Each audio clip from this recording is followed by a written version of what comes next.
My name is Bob Mulusa. I'm an engineer by training, but I think politically I'm an environmentalist.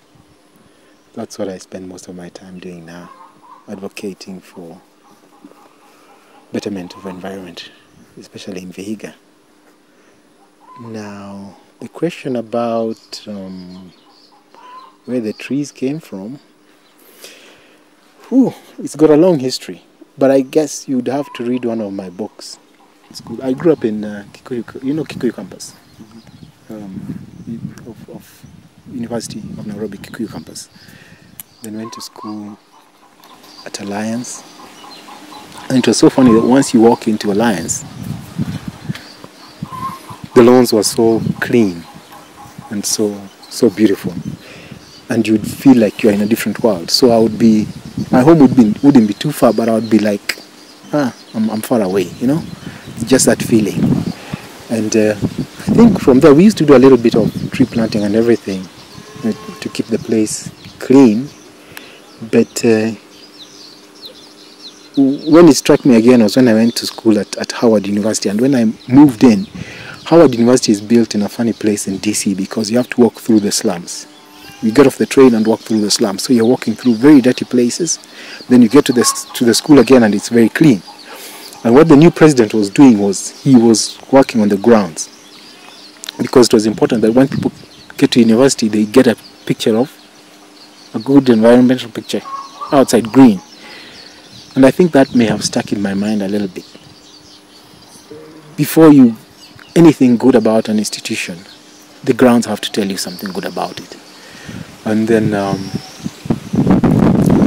but before that, maybe I had worked in Kakamega, I knew the forest and so on. So when I came back, I think you couldn't see that hill when you're standing here.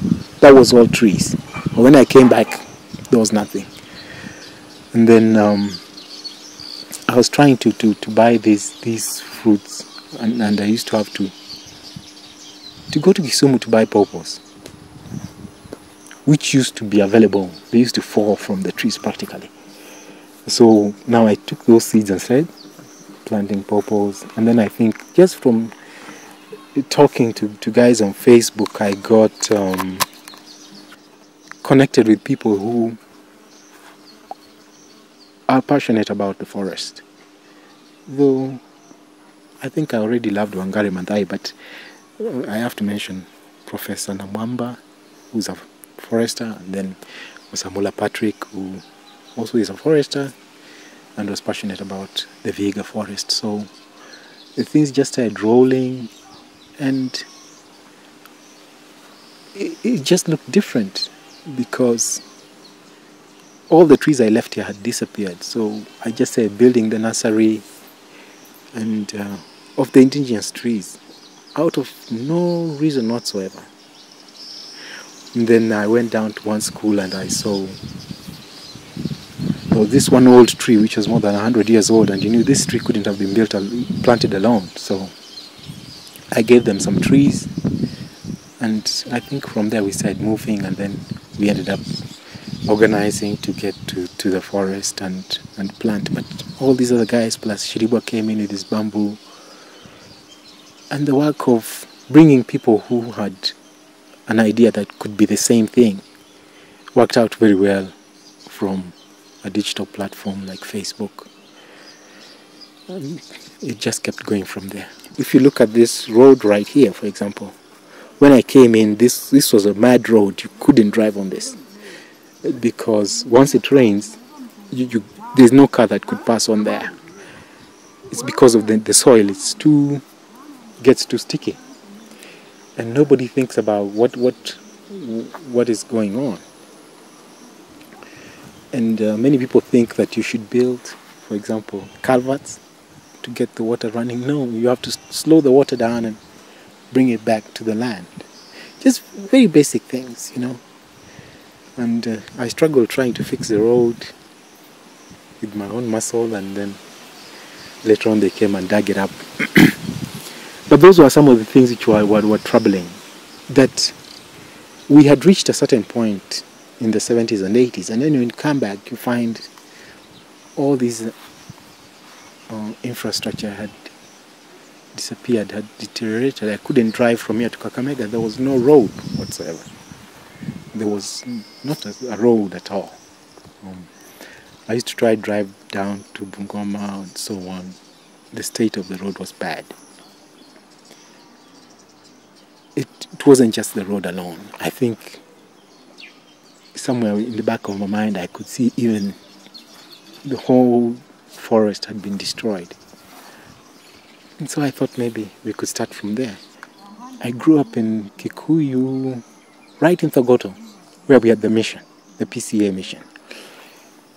And there was, when you walked into around the Church of the Torch, there was all that shade and everything. And then when you come again to this mission right here, you walk through the mission, you'd feel that shade. But when I came back in 2010, the shade had gone. But there was that, then you go down to Kaimosi again, because there's another mission again, there was all this shade, but it's not the same. We had wasted all these forests that we had before. And I think there was a need to rebuild that. So every time I would go to Kaimosi, say to visit relatives or anything, I would be walking around and trying to pick some seeds of the trees and planting them just to bring it back, because we had lost something which wasn't quite lost yet. And I think we still had the time. And I think that's when I really came to understand what Maathai was fighting about, and what she was really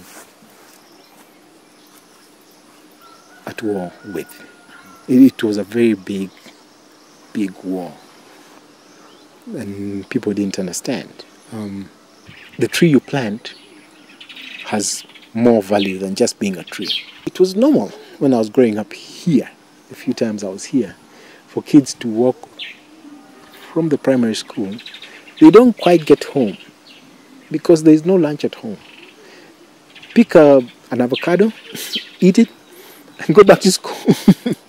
Or pick a mango, eat, and go back to school.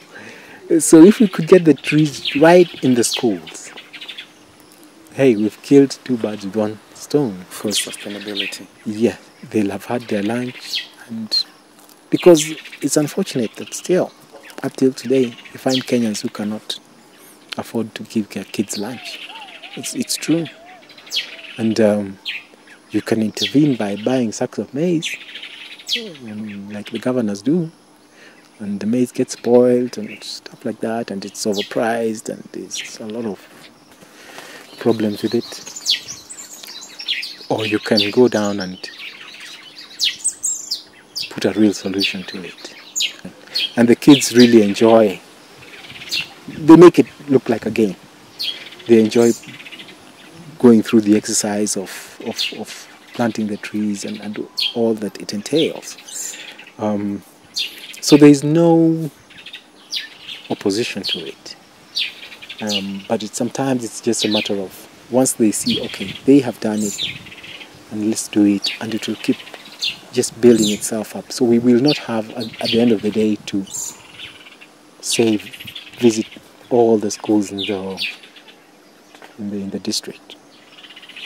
It will just pick up, and slowly, when people walk into an institution, for whatever reason, maybe teachers and students visit different schools and realize, hey, that school looks like this, and it will look like this was planted on purpose, and they can take that idea back.